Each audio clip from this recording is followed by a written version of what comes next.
नमस्कार दोस्तों, स्वागत है आपका हमारे चैनल में। मैं हूं मिस्टर पैराडॉक्स और आज हम लोग अंतरा की 7वीं कविता भरत राम का प्रेम की समरी को समझेंगे शॉर्ट में। तो चलिए शुरू करते हैं।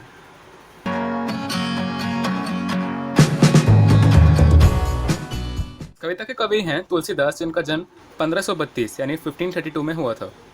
तो ये कविता रामायण की कहानी पर ही बेस्ड है। एक बार अयोध्या के राजा दशरथ जी की जान लड़ाई में उनकी पत्नी कैकेयी ने बचाई थी, जिसके बाद दशरथ जी ने उन्हें दो इच्छाएं मांगने को कहा था। उन्होंने काफ़ी समय बाद दो इच्छाएं मांगी। पहली कि उनके बेटे भरत को अयोध्या का राजा बना दिया जाए। दूसरा, राम जी को 14 सालों के लिए वनवास जाना होगा। अपने पिता का वचन पूरा करने के लिए वो 14 सालों के वनवास पर निकल पड़ते हैं। जब भरत जी को ये पता चलता है तो वो काफ़ी उदास होते हैं और राम जी को वापस लाने के लिए चित्रकूट जाते हैं। ये कविता दो पार्ट्स में डिवाइडेड है और इसके पहले पार्ट का नाम है भरत राम का प्रेम, जो कि रामचरितमानस के अयोध्या कांड यानी अयोध्या के किस्से से ली गई है। चित्रकूट में उन सभी के गुरु वशिष्ठ राम जी को एक बात समझाते हैं कि वो वापस आ जाएं। इसके बाद वो भरत जी को अपनी बात बोलने को कहते हैं। तो भरत जी रोते हैं और अपनी कमल जैसी आंखों से रोना शुरू कर देते हैं। वो काफ़ी ज़्यादा रो रहे थे, जिस वजह से बोलना उनके लिए काफ़ी ज़्यादा मुश्किल हो रहा था। वो कहते हैं कि अब मैं क्या कहूँ, जो भी मुझे कहना था वो तो गुरु वशिष्ठ पहले ही गा चुके हैं। कहते हैं कि मैं तो अपने स्वामी यानी श्री राम के क्षमाशील स्वभाव यानी सबको माफ़ करने के स्वभाव को जानता हूँ। वो कभी अपराधी यानी गुनहगार पर भी गुस्सा नहीं करते। मुझसे तो वो काफ़ी ज़्यादा प्यार करते हैं, यहाँ तक कि बचपन में भी वो मुझसे कभी नाराज़ नहीं हुए। अगर मैं कभी खेल में हार भी जाता था तो मुझे खुश करने के लिए वो मुझे जिता भी देते थे। जानता हूँ कि वो सब पर कृपा करते हैं और इसको मैंने अपने दिल से महसूस किया है। मेरे उनके प्रति प्रेम के कारण ही मैंने संकोचवश यानी हेजिटेशन से उनके सामने कभी अपना मुंह नहीं खोला यानी कुछ नहीं बोला। मेरी आंखें उनके दर्शनों की प्यासी हैं और हमेशा उनके दर्शनों की प्यासी यानी उनको देखने के लिए प्यासी बनी रहेंगी। भरत जी कहते हैं कि विधाता को यानी भगवान को श्री राम और मेरा दुलार यानी प्यार बर्दाश्त नहीं हुआ, इसलिए उन्होंने मेरी नीच माता यानी बुरी माता कैकेयी के बहाने हम दोनों के बीच में अंतर डाल दिया यानी दुश्मनी करा दी। फिर वो कहते हैं कि अपनी माँ के बारे में ये सब कहना उन्हें शोभा नहीं देता यानी ये सब ठीक नहीं है, क्योंकि अपनी नज़रों में कौन साधु यानी ईमानदार और अच्छा बनाए, कौन अच्छा है कौन बुरा, इसका फैसला दूसरे ही करते हैं। वो कहते हैं कि कोदों की बाली, कोद जो कि एक तरह का पौधा होता है, उसकी बाली यानी खेतों में क्या कभी अच्छी चावल की फसलें उग सकती हैं? क्या कभी काली घूंगी यानी ब्लैक शेल बढ़िया मोती बना सकती हैं? यानी अगर उनकी माँ कैकेयी बुरी हैं तो उनके बेटे भरत जी कैसे अच्छे हो सकते हैं? वो कहते हैं कि मेरा दुर्भाग्य ही प्रबल था यानी मेरा बैड लक काफ़ी ज़्यादा था। वो कहते हैं कि मैंने अपने पापों का परिणाम यानी अपने पापों का नतीजा समझे बिना ही अपनी माता को कटु वचन कह के जलाया यानी अपनी माता को बुरी बातें कहकर दुखी किया। वो कहते हैं कि मैं सब जगह ढूंढ कर हार गया, पर मुझे भलाई का कोई रास्ता नहीं मिलता। मेरे सामने हर तरीके से समर्थ यानी काबिल गुरु वशिष्ठ और मेरे स्वामी श्री राम बैठे हुए हैं। यही मेरी भलाई का रास्ता है। मुझे विश्वास है कि अब नतीजा जो भी होगा वो अच्छा ही होगा। भरत जी कहते हैं कि साधुओं यानी अच्छे लोगों की जो सभा है यानी जो अच्छे लोग यहाँ पर मौजूद हैं, उनमें गुरु वशिष्ठ और श्री राम भी उपस्थित हैं यानी मौजूद हैं, और ये चित्रकूट स्थान भी काफ़ी पवित्र यानी प्योर है। भरत जी कहते हैं कि मैं सच्चाई से कहता हूँ कि श्री राम के प्रति मेरा ये प्रेम है या प्रपंच या जाल, झूठ है या सच, इस बात को गुरु वशिष्ठ और श्री राम अच्छे से जानते हैं। भरत जी कहते हैं कि उनके पिताजी यानी दशरथ जी ने प्रेम के प्रण के कारण अपना जीवन त्याग दिया।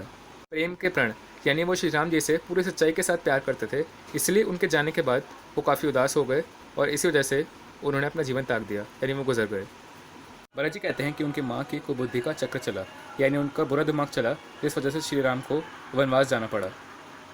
भरत जी कहते हैं कि उनके पिताजी की मृत्यु और उनकी माँ की कुबुद्धि का सारा संसार साक्षी है यानी पूरी दुनिया ये बात जानती है। भरत जी कहते हैं कि सारी माएँ यानी उनके भाइयों की माएँ इस बात से काफ़ी व्याकुल यानी परेशान हैं और उनकी ये हालत देखी नहीं जाती। साथ ही वो ये भी कहते हैं कि इस वजह से अयोध्या के सभी नागरिक दुसूह ताप से जल रहे हैं यानी एक ऐसे दुख से जल रहे हैं जो काफ़ी असहनीय है, यानी वो सभी काफ़ी दुखी हैं। भरत जी कहते हैं कि इन सब अनर्थों का मूल मैं ही हूँ, यानी ये जो सब गलत काम हो रहे हैं इनकी वजह मैं ही हूँ, और ये सब जानकर और समझकर भी मैं इस दुख को झेल गया। वो कहते हैं शिव जी इस बात के साक्षी हैं, यानी उन्होंने भी देखा था कि श्री राम जी, लक्ष्मण जी और सीता जी मुनियों का वेश यानी पंडितों के कपड़े पहनकर बिना पैर में जूते पहने ही वनवास चले गए। खबर सुनकर भी मैं जीवित रहा, मेरे प्राण क्यों नहीं निकल गए, यानी उन्हें इस बात का दुख हो रहा था कि ये सुनते ही वो मर क्यों नहीं गए।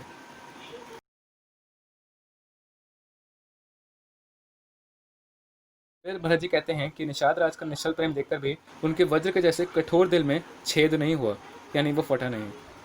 निषाद राज, जो कि चित्रकूट में रहते थे, उनका श्री राम के प्रति बिना किसी छल कपट के किया गया प्रेम देखकर भी भरत जी के कठोर दिल में छेद नहीं हुआ, यानी उन्हें बुरा लग रहा था कि ये देखकर भी वो नहीं मरे। भरत जी कहते हैं कि ज़रूर उनका हृदय यानी दिल पत्थर से भी ज़्यादा कठोर होगा। कहते हैं कि यहाँ पर आकर उन्होंने ये सब खुद देख लिया है, यानी उन्होंने ये सब खुद जान लिया है।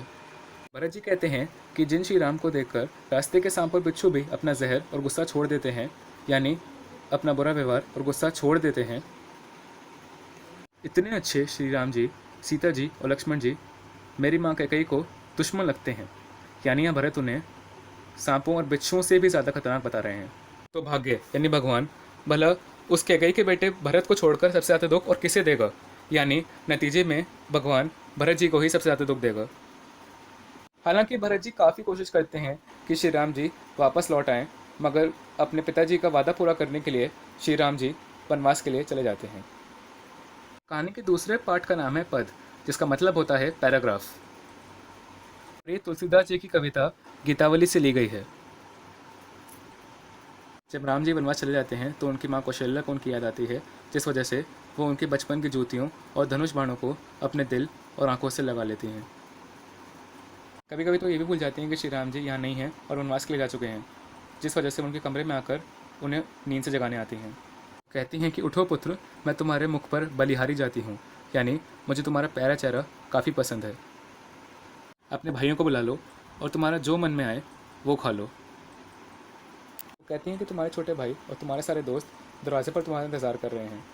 अरे बहुत देर हो चुकी है, महाराज के पास जाओ, यानी अपने पिताजी के पास जाओ। वो कहती हैं कि तुम्हारी माँ तुम पर नौछावर जाती हैं, यानी तुम्हारी माँ तुमसे बहुत प्यार करती हैं।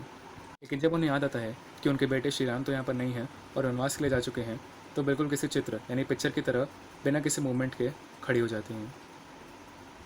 यहाँ पर तुलसीदास जी अपनी कविता में कहते हैं कि हे राम, वो समय तुम्हारी माँ के लिए काफ़ी दुख वाला था और इस दुख को शब्दों में नहीं बताया जा सकता, यानी इसे लिखकर नहीं समझाया जा सकता। वो ये कहते हैं कि जैसे मोरनी खुशी से नाचती है पर आखिर में अपने पैरों को देखकर रोने लगती है, यानी उदास हो जाती है, ऐसे ही उनकी माँ भी भ्रम यानी इल्यूजन में खुश होती हैं, पर जब उन्हें असलियत का पता चलता है तो वो उदास हो जाती हैं। राम जी की माँ कौशल्या उनके वनवास जाने के दुख से काफ़ी उदास हैं। वो राम जी के प्यारे घोड़े की बुरी हालत को देखकर कहती हैं कि हे राम, तुम एक बार ज़रूर वापस लौट आओ। अपने इस प्यारे घोड़े को एक बार देखकर तुम भले ही वापस चले जाना। तुम इसे पानी पिलाते थे, इसे अपने कमल जैसे हाथों से सहलाते थे, इसे बार बार पुचकारते थे। ये प्यारा घोड़ा तुम्हारे जाने से उदास है।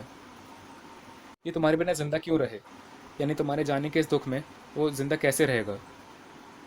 इन दिनों तो तुमने उसे बिल्कुल ही भुला दिया है। ये जानते हुए कि तुम्हारा सबसे प्यारा घोड़ा है, भरत इसकी सौगना देखभाल करते हैं, पर फिर भी ये कई दिनों से मुरझाता चला जा रहा है, यानी कमज़ोर होता जा रहा है, सुस्त होता जा रहा है। ये तो बिल्कुल ऐसे शिथिल यानी एकदम शांत हो गया है जैसे कमल पर बर्फ़ पड़ी हो। उनकी माँ कौशल्या पथिक यानी मुसाफिर से कहती हैं कि अगर रास्ते में कहीं तुम्हें श्री राम मिले तो उनको माँ का यानी मेरा ही संदेश देना कि मुझे बाकी सबसे ज़्यादा इस घोड़े की चिंता लगी रहती है, यानी हे राम, तुम एक बार ज़रूर वापस लौट आओ। यानी श्री राम की माँ कौशल्या उन्हें उनके प्यारे घोड़े की वजह देकर उन्हें वापस आने को कहती हैं। ये जाहिर है क्योंकि एक माँ अपने बेटे से कब तक अलग रह सकती है। तो दोस्तों, अब हम इस कविता से क्या सीख सकते हैं? यही कि अगर आपने कोई कमिटमेंट कर ली है तो फिर पीछे मुड़ने का कोई ऑप्शन नहीं बचा है। अपनी कमिटमेंट को पूरा करने के लिए आपको जो करना पड़े आपको करना चाहिए।